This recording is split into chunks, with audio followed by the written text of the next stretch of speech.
morning, guys. Good morning, guys. My name is Crystal. Welcome to my YouTube channel. Welcome old subscribers, welcome new. If you like my videos, please press the like button and please do subscribe. It is a Tuesday morning. Alexa, good morning. Good morning. April is International Guitar Month, which really strikes a chord with a music lover like me. To celebrate, ask me to sing a rock song. Alexa, sing a rock song.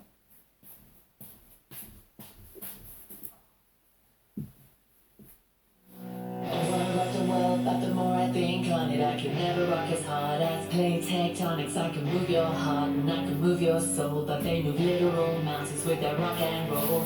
I try to rock hard, I try to prove my worth, but a diamond is the hardest rock on planet Earth. Instead of wasting time on fruitless competition, I sat down with planet Earth and I laid out a proposition. I told it that my volume goes up to 11. I'm ready for the rock and roll 24/7. Together we could write a new definition, or we just tell a hard rock vision. Now I'm going on tour. And me rocking hard and free across the galaxy. You wanna be a rock star? Come on with me. Brush up on your science, rock is elementary. You'll never know rock unless you study your geology. The lessons may be hard, but the knowledge will set you free to rock as hard as me.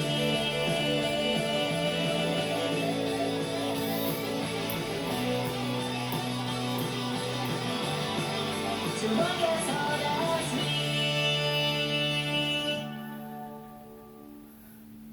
Right, that woke me up first thing in the morning. Anyway, it's a nice sunny day out there. The sun's outside. Alexa, what's the time, please? Alexa, the time. The time is 8:44 a.m. Alexa, the date. Alexa, what's the date today? Today is Tuesday the 11th of April. Alexa, what's the weather like? Right now in Rochester, it's 7 degrees Celsius with clear skies and sun. Today's forecast is showers, with a high of 12 degrees and a low of 4 degrees. Alexa, can you tell me a joke? What happens to a cat that hunts too much? They get placed under mouse arrest. Right, guys. Yesterday evening was strange, to say the least. It was also a bit scary, a bit frightening and a bit weird. So if we go back to yesterday evening when I go outside to walk Max, my chihuahua. He's not a dangerous dog, he's a small chihuahua. Usual time, 7ish, around then. It's getting lighter in the evenings, so more people are going out, more people are walking their dogs, it's busier, so is the co-op busy as well, more busier than usual. So I took Max out of the building and I walked around Concrete Wharf, up to the field, up to the Rochester Riverside field, and from then on I can't really remember that much about walking around the field, except that I walked around the field. It's getting busy at night, more people about, so I don't spend as much time out as I usually do. So I walked around the field a bit. It was muddy and wet because it started to rain. That's it, I remember it now. It started to rain. It got very cold and it was very windy, and I had my cap on and my yellow coat, and I put my hood over my hat and just walked back with Max behind blocks of flats to my flat. So yeah, we got onto the field. There was a guy on front of me walking a black and white dog.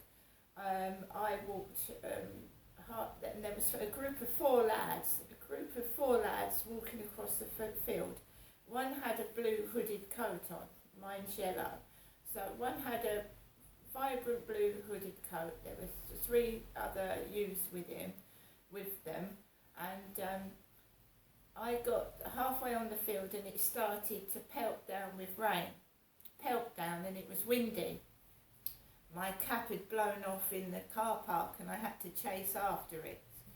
You know, April showers, combined with March winds and April showers, you could get quite a few gale force, small like gusts of wind. So my hat blew across the car park outside. I picked it up. So those 4 lads were walking across the field, and the sky started to get dark. It started to pour down with really cold rain, and it was really, really windy. And I struggled to walk across the field to get back home. There was no warning that was going to happen, because I'd gone out, it was bright, no sign of rain at all. Got onto the field and it pelted down with rain and it was freezing. As twice that had happened to me. I'd gone out in the morning and it had happened. I'd gone out in the afternoon and it had happened. And now I went out in the evening and it had happened again. Bursts of rain, gusts of wind. Got into my flat, said Max behave, and I went out to the co-op because I'd walked Max past the co-op shop window to see if they had any newspapers in the window. And I saw they had newspapers and I needed some Actimel, more Actimel, because the doctor told me to drink probiotics, didn't she, to keep my cholesterol down. So Actimel, Benecol, with vitamin D and B6 to support the normal function of the immune system. So I'm going to have my Actimel now. So I said, Max, be quiet, like I normally do when I go out. When I go out to my mum's, I tell him to be quiet, behave, be a good dog. And then he knows that I'm going out. When I say be quiet, he knows I'm going out, you see. And he sits down in the chair or on the sofa and he's quiet. He's a really good dog. He's not dangerous. He doesn't rip up the flat when I'm out. He doesn't put holes in the sofa. He doesn't piss and poo everywhere. He's a really good dog. He's trained. He's house trained. Of course he protects his master. What dog doesn't protect their master, their owner? Of course a dog is going to start barking if a stranger comes into the flat, isn't it? Anyway, I've got my yellow coat on, I've got my cap on and my hood's over my head because it's raining still. I walk up the path and that old lady downstairs has got a blue coat. She's got a blue coat and she shut the door of her flat as I was walking up Corey's Road to go to the Rochester Riverside Co-op. So I went inside the co-op, grabbed my basket, got me Actimel, got me Jamaica ginger cake, because I fancied that with a bit of custard. And it all went haywire in the end anyway, but I got some Jamaica ginger cake. I got myself a strawberry cornetto. And I went to the self-assessment checkout, there was 3 staff on duty, 1 female and 2 chaps. Went to the self-assessment checkout and I wasn't ready for this at all. So as I was putting my things through the checkout, I heard this loud bang. I mean, if I wasn't in the UK, it would have sounded like a gunshot. It was really loud.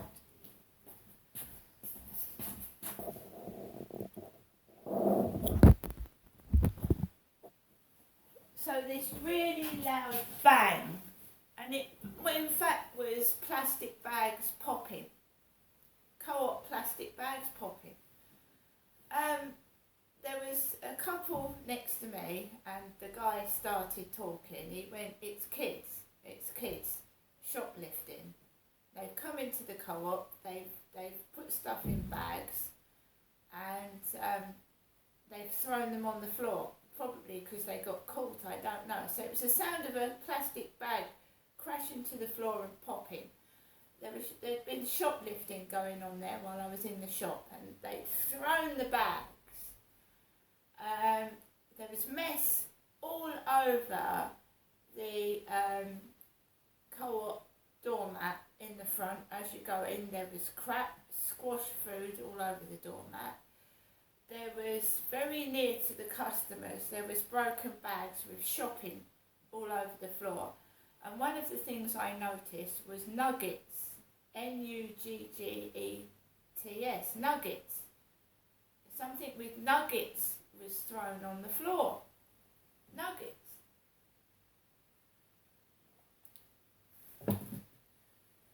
There was a guy from my block of flats in the co-op, and I said he looks like Dr. Lupin, my dentist.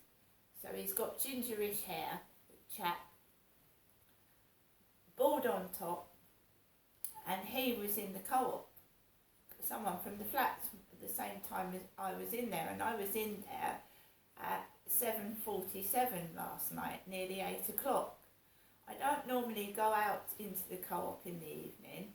I know shoplifting goes on in there before, because I've seen some kids run out with bottles of drink, and community service officers grab the stock and put it back. They need a security guard in there, don't they? A big security guard. That's what they need in the evening. So I just stood there. I was shocked. It sounded like a gunfire. It was really loud. So I stood there. 2 staff were at the door, and another member of staff was at by the counter. The customers were all talking to each other, and I just walked out of the shop. I was dumbstruck, absolutely dumbstruck. Now, I would have imagined that the co-op staff called the local police, but I didn't wait around. I walked out of the shop, I walked into my flats, and I got upstairs.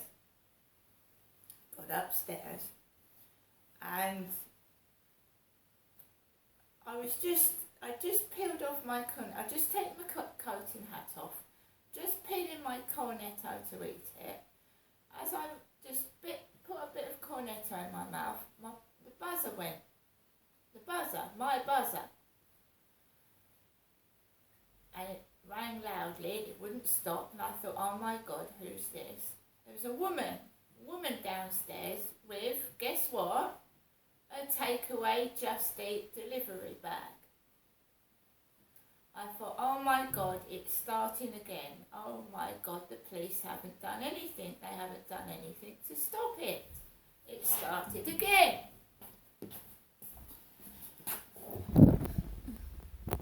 Because I rang the police, didn't I? I rang the police several days ago, and I would have thought they would have done something to stop this harassment. I said to the lady, I'm going to come downstairs and I'm going to explain to you what's been going on, and can I take a photograph of your receipt, please? She was quite happy to do so. A lot of the drivers are polite, but some of them, the males, get aggressive and angry. So, she said, are you Jennifer? Am I Jennifer? I said, no, I'm not Jennifer. I'm not Jennifer. She said, well, this order is for Jennifer. And it's the same number that was used before when that Scottish lady started. It sounded like a Scottish woman. So an 02045 number, it says to contact customer, call 02045 blah-de-da-de-da. So this one was from Anisa Indian Cuisine. Anisa Indian Cuisine. Delivery due 10th of April, as soon as possible, at 7:55. And I was in the co-op at 7:47. So at 7:55, I just got into my flat after coming out of the co-op and being shocked. I was in a state of shock.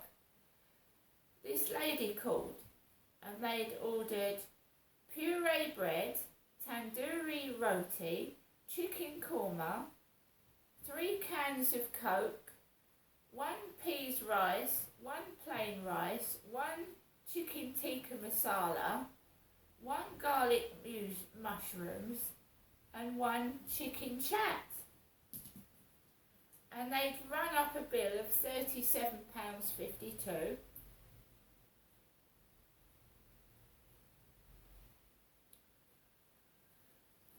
They'd run up a bill of £37.52. Just Eat, look again. So this lady had lovely long nails, lovely long red fingernails, and she went off.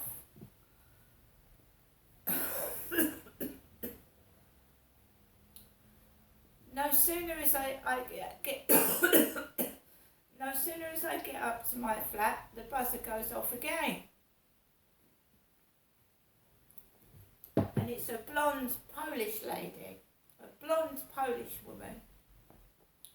Very pretty blonde lady, Polish.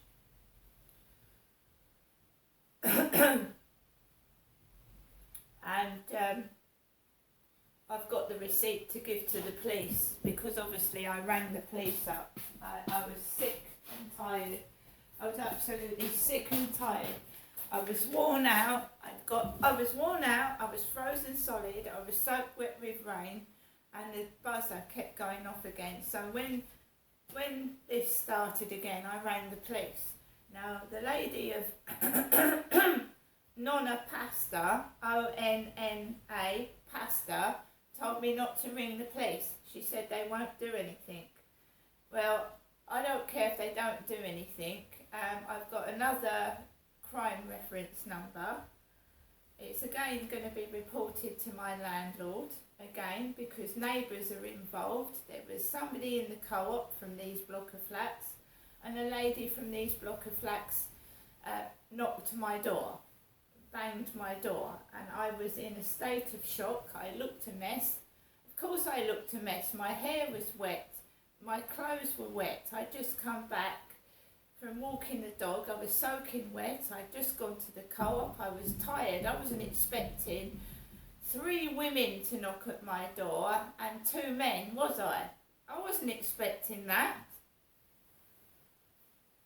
So the lady from Nonna Pasta and these people ordered a pen arrabbiata, pappardelle bolognese, pappardelle bolognese.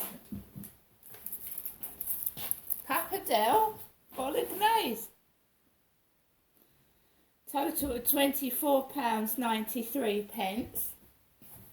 Pappardelle.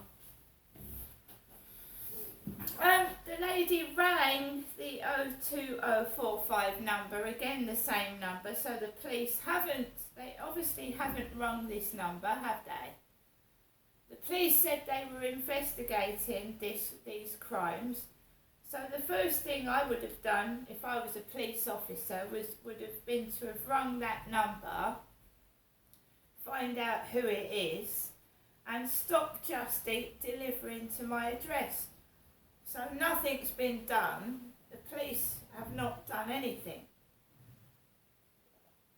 Basically, someone in the co-op said that food shopping could have hit the customers or hit the staff. So those kids or whoever threw that shopping, that was heavy because it made a loud thud. It could have hit someone over the head. Right? The order was placed at 7:05. And she got here after the other lady.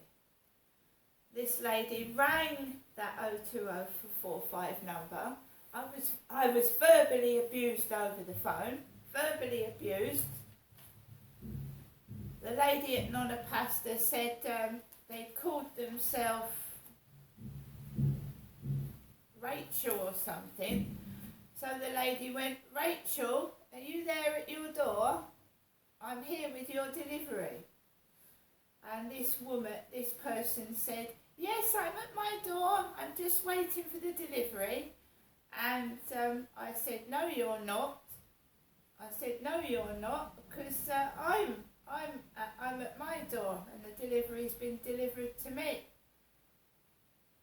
And again, it's been delivered in the name of Jennifer, and my name is not Jennifer, it's Crystal. They knew Genestra. They went to me, you're Genestra. I went, so it's like how my mother spoke, basically, because she says, you're not Jennifer, are you? You're Genestra. So the person said, you're Genestra. And then they went, you're a slag. You're a slag. So I was verbally abused over the phone by a person or persons unknown. It sounded like kids mucking about, which I've told the police. It sounded like someone's kids mucking about. The advice I was given by the police was to keep myself secure and don't let the delivery drivers inside the flat, of course. A blonde lady, like the one that saw me in St Mary's Medical Centre, Strood, really blonde, pretty lady, knocked my doorstep from the same floor level as me, in a nice brown tracksuit, kind of, really velvet coloured suit, you know, lounge suit. She knocked the door. Of course I looked a mess. I was freezing bloody cold and tired. So she knocked the door and she said, are you Jennifer? There's an order for you. I said, I'm not Jennifer. The blonde lady, very kindly, because I was just exasperated, I was fed up by now, I'd had enough. I was about to lose my cool. And she very kindly dealt with the takeaway person. Later on that evening, past 9 o'clock, and I've taken his car number plate. He parked on the pavement near the girl with the long hair that had the compost the other day, delivered by her parents. Great big bag of compost. He parked on the pavement outside her flats, rang the buzzer, really big bloke, after I'd rang the police and asked for advice about my safety. Massive big bloke rang my buzzer, and I just took a photograph of his number plate. Because if the police don't do anything, I'm reporting it to the Independent Police Complaints Commission. My mum is now ringing me this morning. My head is banging. I don't really want to take a phone call, and I will take precautions as necessary. I have a panic attack alarm, so I'm going to carry that with me when I go outside. I've got a panic alarm. No, I'm not Jennifer. I'm Crystal. So last night was frantic, hectic and very frightening. See you later.